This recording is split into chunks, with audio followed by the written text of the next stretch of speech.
NFRA, through its Auditor Audit Committee communication, has recently covered audit of provisions, contingent liability, and contingent assets. The core message from NFRA is clear. It is not just focusing on accounting compliances.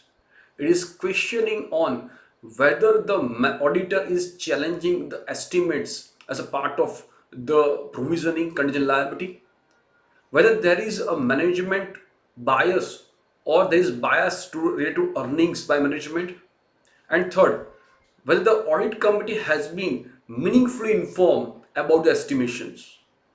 The provisions, contingent liability, contingent assets are heavily judgment based. Therefore, the role of the auditor and audit committee is the very important thing. Now, let us look at the expectations of NFRA from the auditor, management, and the audit committee. Key expressions of NFRA from auditors is first, no blind reliance on management. Just obtaining management representation letter will not be sufficient. The most important thing is that auditor must evaluate the basis of estimations. Second, importance of external evidence. In case of requirement, the auditor should obtain the opinion from the legal expert. As far as possible, external confirmation should be obtained. Third, completeness is a bigger risk than measurement. It means that the identification is more important. For identification, there has to be identification of a constructive obligation, unwarrantable liabilities, legal disputes. So that has to be something where the auditor should identify the procedure so that they are able to have a complete identifications of these contingent asset, contingent liability and provisions. Fourth, estimation must be to be scientifically defensible. So in case of large population, expected value approach can be taken. Where the time value is material, discounting should be taken. Fifth, subsequent events cannot be ignored.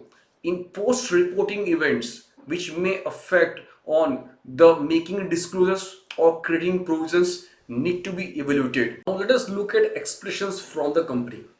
Management must demonstrate the rational basis of assumptions. Whatever estimations or basis taken, it should be followed consistently. We just think from the expression from audit committee.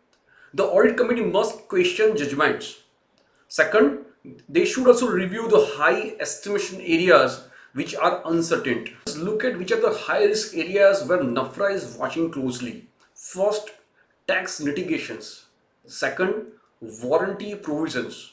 Third, unwarrantable liabilities. Fourth, onerous contracts. And fifth, restructuring provisions. Here, generally, the frequent enforcement can trigger. Now, just to understand which are the issues where commonly failures will happen.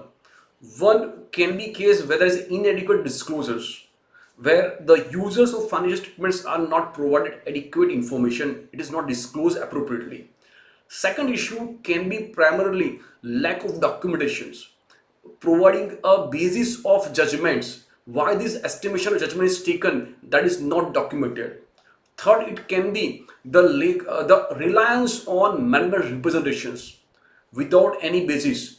And fourth, assuming or ignoring the counter evidences. So these are the few things where the commonly failures can happen. To sum up, NFRA's message is clear. The estimates are not just accounting entries. They are actually battlegrounds for the future issues. If you cannot defend your judgments or estimates with the evidences, then it is already a risk. Thank you.